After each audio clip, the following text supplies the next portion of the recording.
This is ChangeMakers with Katie Gore, finding the right solutions for the affordable housing community. This week's ChangeMaker is Venezia, the Housing Director of Arlington County in Virginia. Ann has over 20 years of experience in affordable housing finance, budget management, and policy analysis. Arlington's main financing program for affordable housing development has helped to create the majority of the county's more than 8,000 affordable rental units. Ann, welcome to the podcast. Thank you. Thank you for having me. Before we discuss the unique dynamics of Arlington County, first tell us a little bit about yourself and how you got started working in affordable housing. Yeah, absolutely. So I started in affordable housing, as you said, almost 2 decades ago. I started in the private sector working for 2 different consulting firms and worked primarily on the policy and planning sides of housing for some federal clients and also some state and local clients as well. And also even dabbled in a little bit of disaster recovery during that time. And then I moved over to Arlington County in 2008, and at that time joined the housing development team for the county and was primarily responsible for acquisition projects. So basically working with local developers to identify market rate affordable housing that might be at risk of redevelopment or sale. And so would work with those organizations to try to acquire and preserve those properties. And the county's role in those projects was to make loans. And so that was how I started with the county, moved then more into a budget and finance role. And most recently in 2020, which seems like a decade ago in and of itself, but in 2020 moved into the housing director role for the county. And so I've been in this role now for about 15 months. I can't help but think about how much money you have leveraged in affordable housing finance. 8,000 affordable housing units, $400 million in multifamily development loans, and managing at one point an annual budget of $30 million. Is that sufficient for Arlington County, or is that just a tip of what's needed to move on?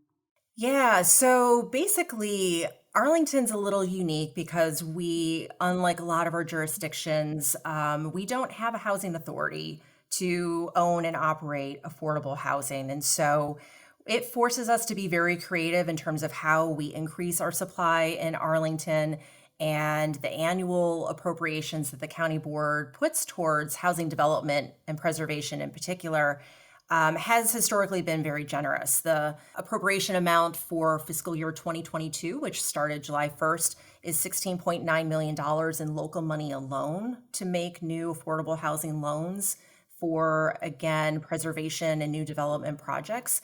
But it's never enough. We're really challenged by a small geographic area. We are a very high cost area, so we're constantly competing with market rate developers.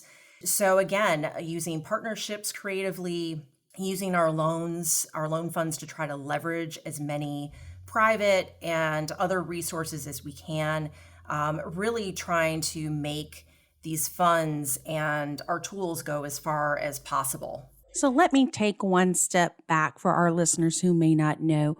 Where is Arlington County? Maybe give us some location parameters. Arlington County is located in Northern Virginia. We are right across the river, the Potomac River, from Washington, D.C. And for those who are government nerds, we are where the Pentagon is located, Arlington Cemetery, some other big national landmarks. And we also, most recently, we were named the location for Amazon's second headquarters. And so National Landing is an area in the eastern part of Arlington where Amazon will be locating, again, its next headquarters. So we are a semi-urban area. We face all those pressures of densifying, but also trying to maintain the character of our current neighborhoods. We have a lot of neighbors in Arlington who've lived here a very, very long time and remember when it was a sleepier community. And I think really, want to try to hold on to some of that character. And yet, again, we face all these development pressures given the location and the proximity to Washington, D.C. So I feel obligated to discuss Arlington County in context of Amazon because it sure has created quite the buzz. And Arlington being its second headquarters, I feel like this buzz is going to continue for quite some time.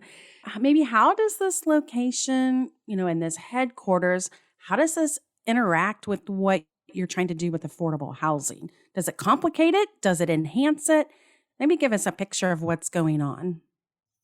Absolutely. So when Amazon made their announcement a couple years ago now of where they were hoping to locate this next headquarters, we saw it both as an opportunity, but also, as you said, a challenge to our existing affordable housing goals. Anytime a new large employer locates here and there's increased demand for housing in the area, it just makes preservation of affordable housing. It can make that more challenging. So, a couple things that we are doing. We are monitoring the overall rent trends in the area, trying to see how prices might be fluctuating. And I mentioned rent trends, but also on the homeownership side as well. So, how are we seeing any changes in that price sensitivity? And so, the 2020 data, little complicated because of COVID. We actually saw some increased vacancy rates and some relatively flat rents, which we weren't expecting. Again, we think that is probably in part because of the COVID effect. We are starting to see, specifically in the National Landing area, we're starting to see more demand and rents that are starting to tick back up to where they were pre-COVID. So I think that's something that we're trying to keep an eye on. But I will say too, to the opportunity side, we are working very closely with Amazon staff to try to see, again, back to partnerships, how we can use their interest in bringing community benefit to the areas in which they're located. How can we use that to benefit affordable housing? Some of your listeners may be aware, Amazon shared publicly that they're assigning their option on some undeveloped land parcels for a large development called Crystal House Apartments, which is a few blocks from where their headquarters will be located. They're looking to assign that option for that undeveloped land to Arlington County for the purpose of developing new affordable housing. And so the county board reviewed an agreement that is between the county and Amazon and approved it last Saturday. And specifically, what this will allow is the creation of at least 738 new units. And of those units, 554 homes will be affordable for moderate to low income households. And so that, I think, is an example of an opportunity, a partnership on a very large property in an area where we don't have a lot of affordable housing, where now, because of this partnership, we're able to bring more affordability to that area. Well, that's an excellent example. And 738 units. And that is something that is quite substantial too in that area. So I'm sure that there's going to be several ripple effects for that. And speaking of development booming for your county, just overall, how has development been handled in the county in relationship to affordable housing? The county really does have a big focus and priority on affordable housing. And again, our relationship to affordable housing is a little unique because we don't have the ability to own and operate housing ourselves. So in 2015, the county board adopted our first affordable housing master plan. And the goal of that plan really is to define a community vision for how the county will meet its housing needs through 2040. And we use this to guide all of our work.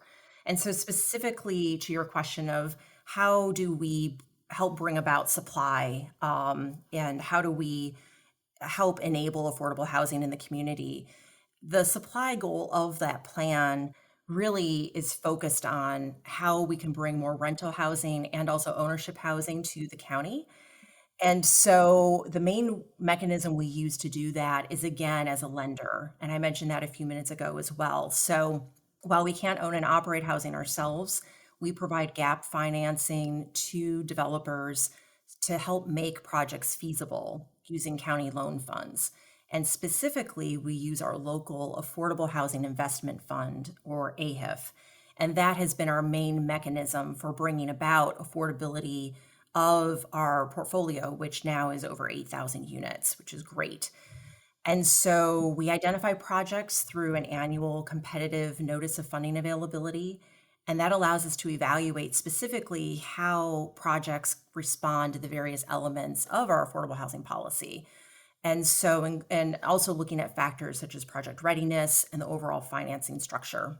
Again, we have a number of resources that help fund this county loan fund, the primary one being that local affordable housing investment fund, which again, the Arlington County Board put another 16.9 million in appropriations into that fund for fiscal year 2022.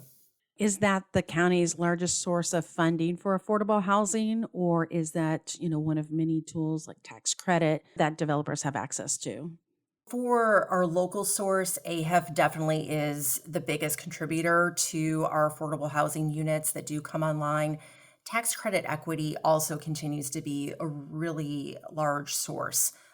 Without tax credit equity, frankly, a lot of our projects would not be feasible.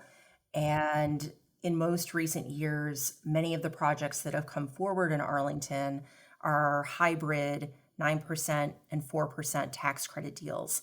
So they're coming in larger, they're coming in with more community benefits, and at the end of the day, really with more tax credit equity, because again, they're bringing in that hybrid model that effectively is bringing two projects together as one large one. So we really do rely heavily on the federal low-income housing tax credits to make our projects work.